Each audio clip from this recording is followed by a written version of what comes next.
Hello mga kabibig! Welcome back sa ating bagong YouTube channel. Ito ang pinakamaingay na YouTuber sa balat na YouTube. Ako si Kabibig, maglabag-labag na tao with evidence. Ako po, mga member ng GIL or Jesus is Lord, sinusuka na daw si Joel Villanueva. Uy talaga? Yung iba nga sa posting sa Facebook ngayon, talagang kinukutya ang GIL. Iba na daw ang meaning ng GIL. Judas is Lord. Jungag is Lord. Oo. Joel is Lord. Junior is Lord. Iba-iba na yan ang klase ng pababash ng mga tao kabibig. Oy, take note ha. Relihiyon ito ni na Joel Villanueva. Wag naman po natin silang bastusin. Kung gusto nyong bastusin si Joel Villanueva, bastusin nyo. I-bash nyo. Pero wag nyo po idamay ang kanilang relihiyon. Atin na lang silang anong tawag dito, respetuhin yung relihiyon nila. Pero nababasa ko sa comment na hindi na ako papasok sa GIL. Nakakahiya, sinusuka ko na si Joel Villanueva. Sinusuka ko na ang mag-amang Villanueva. Ganun pala, nakaka-apekto daw itong makamibig sa mga miyembro. Naku po, kabibig. O eto pala yung if you still remember yung statement ni Senator Marcoleta, yung sabi ni Senator Camille Villar, ito balikan natin ha mga statements kasi nila babalikan natin kabibig. Yung hudas pa sa hudas ang bibitaw sa kanila. Ito kang bibig. Ayan, nasan ba yun? Ito. Ni Good morning. Good morning, sir. Good morning. Ang siya ni Joel. Instead of Joel. Nabago. Ang siya ni Joel. Tapos sabi na rin, ni Senator Joel Villanueva, di ko nakakadalog.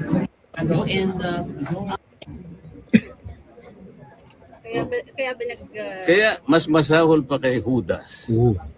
Yung maghuhudas sa amin. Ha? Again?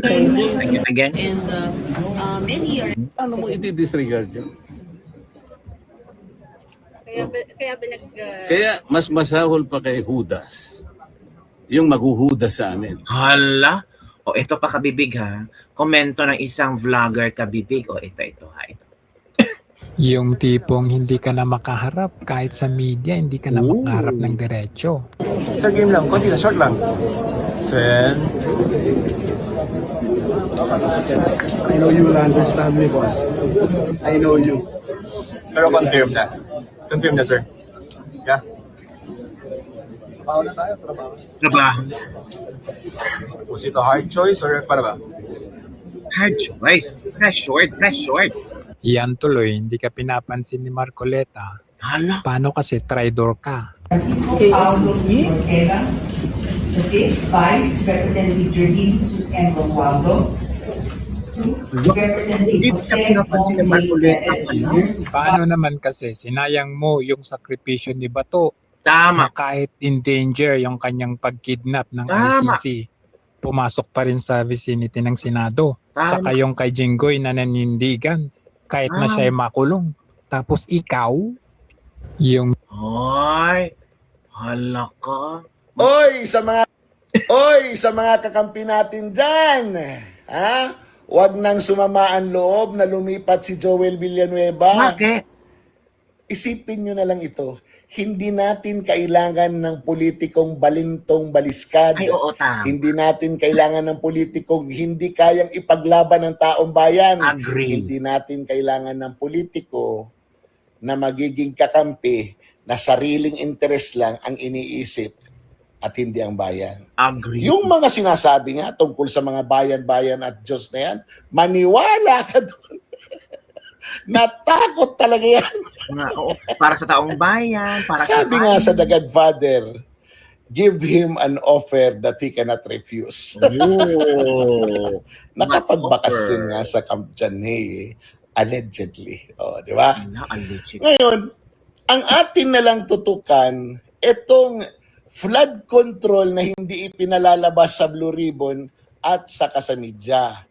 In-interview kagabi si Manong Chabit ng Net25. Puntahan nyo yung Facebook channel ng Net25 at panoorin nyo yung interview kay Manong Chavit kung saan inilahad niya yung mga dokumento patungkol sa nakawan sa flood control project sa Ilocos Norte mismo, Nagrabe, sa no? distrito ni Sandro Marcos, Hala ka. sa lugar ng Pangulong Marcos. Ooh.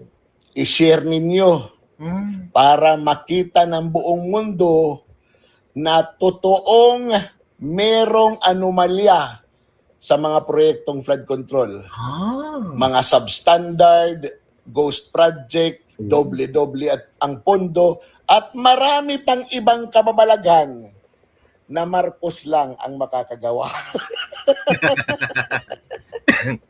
Kaya wag kayong masaktan. Huwag kayong mainis dahil sila Joel Villanueva, Chis Escudero, ang kanilang rason ay maprotektahan ang kanilang mga sarili. Oh. Tayo mga Pilipino, ang pinoprotektahan natin ang kapwa natin mga Pilipino. Tama. Kaya tayo ay magtulungan. Kailangan natin ipaalam hindi lang sa Pilipinas kundi sa buong mundo na ganito ang nangyayari sa Pilipinas.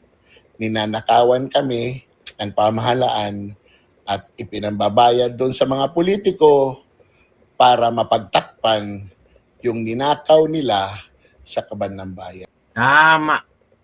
Kapwa Pilipino lang talaga ang magtutulungan. Wala na tayong aasahan sa mga politikong di umano'y mga kurakot din, takot at hindi marunong manindigan. Please lang mga politiko, huwag yung gamitin ang taong bayan para sa bayan. Nakakasawa. Sino ba yung taong bayan na yan? Alam nyo ba? Pinuntahan nyo ba? Inalam nyo ba kung ano ang kalagayan? O, ito kabibig ha. Nood Parang tayo. parang ginawa niyang away mag-asawa. Parang ganun, hindi. Iba yung away dito, 'di ba? Malaking dapat ito ipaglaban, no?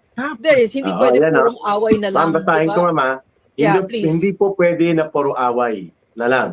Bilang mga lingkod bayan, prioridad natin ang siguruhin na patuloy ang nagtatrabaho ang bawat isa sa atin, lalo na po ang Senado para po sa ating mga kababayan. Ito yung mga statement, Atty. Bato, Yeah. na palusot. Ito binabanggit ni Ma'am Sobra. Lorraine. Palusot ito para i-justify ang kanyang gagawing paghuhudas sa darating na joint session. Go ahead, Ma'am Lorraine. And then, Atty. Bato, you can react also to this palusot and then implication ng mga statement ni Joel Villanueva. Ma'am Lorraine, go ahead. Yeah. You know, Eric, while you were reading that, na talagang, but it's really parang honestly on my end, honestly, no, I'm amused by all of this and I like it. I really like it because Ooh. Joel Villanueva, his family is with this religious sect, diba? This Jesus is Lord thing, right? So I'm really hoping, no, the way PRRD opened the minds of Filipinos against the Catholic Church about the excesses of the Catholic Church, no? Marami yan, no? I hope it opens the minds of the followers of JIL. Ito yung mga leader ninyo, Tama. mga magnanakaw, 'di ba? Sumusunod kayo parang si Abante. Yan, Yeah. magnanakaw. I've never seen anything like this. No, I keep going back talaga to that kasi this whole thing fascinates me about the age of information. How it really opens our minds and it awakens us. O isa pa to. Ed, can you read that? Eddie. Kinausap to, Atty. Bato, Ma'am Lorraine. We have received information, kinausap to nila Marcos at nila Lisa. At ito ang naging reaksyon niya pagkatapos ng pag-uusap. Ang sabi ko kay Joel, sundin ang konsensya mo. Kung anong perfect will ng Diyos, ginamit niya pang Diyos dito. Yan ba? Yun ang sundin mo. Nakakahiya. Wag yung politikong kaibigan mo. May hint na dito. Tama. Ibig sabihin may hint na Tama. dito. Mga kasamahan mo. Wag mong sundin kung anong konsensya mo. Sundin mo. He is giving a hint here na hindi loyalty sa friendship, kundi loyalty daw sa God ang gagawin Grabe na desisyon ni Joel Namay Villanueva. ang Panginoon. Attorney, Eric. very Ang ganda, blasphemous ito na Eric, Ma'am? di ba? Eric, attorney, napakaganda, di ba? Napakaganda kasi yun parati yung babalikan ko, napakahusay ni Bongbong Marcos kasi para sa atin bilang Pilipino, kasi maliwanag talaga siya, no? Hindi mo na pwedeng mag-debate about it. He's really a plunderer. He's really a drug addict. He's really the mastermind of the massive and historical theft of public coffers. It's very, very, very clear. So you hear something like that from brother whatever, what's his name, Eddie Villanueva. Eddie Villanueva. Then you know he's a fake, he's a phony, he's a wolf in sheep's clothing. So I'm really hoping that his followers will really turn their backs on this Dapat. on these wolves, no, in sheep's clothing, kasi they are really using the power of their pulpit, no, yung Nako. religion nila to really, and then look at them, they're so corrupt, mananahimik about Bongbong Marcos, di ba? Mhm. For me, for me, attorney and Eric, no, and mga kababayan, this Bongbong Marcos is really just the angel of acrid necessity. Talagang he's a gift to us because he is unmasking the phonies left and right in Philippine society. The CBCP, so clear. Imagine you're covering up for the plunderer Bongbong Marcos, diba? It's so clear. Everything is so clear, but what's only being asked of us is to be strong. And Yun ang komento ni Dr. Lorraine Badoy. Grabe. O ito pa kabibig ha. Nakita ko lang ito na video wherein na-interview ni Attorney Rowena Guanzon si Attorney Regal. Ito. If you're not part of the administration's block, then they will be preparing cases against you to kick you out or to take you out from the halls of the Senate. Pero ang nakakabahala, Attorney Regal, ay yung timing ng pag-pressure sa mga senador. Dahil may mga kaso sila o kakasuhan sila. So, very suspicious sa mga tao, di ba? Yung si Chis Escudero decided to attend for the purpose of quorum daw. But we don't know if how he's going to vote, hindi ba? Is it not suspicious to you?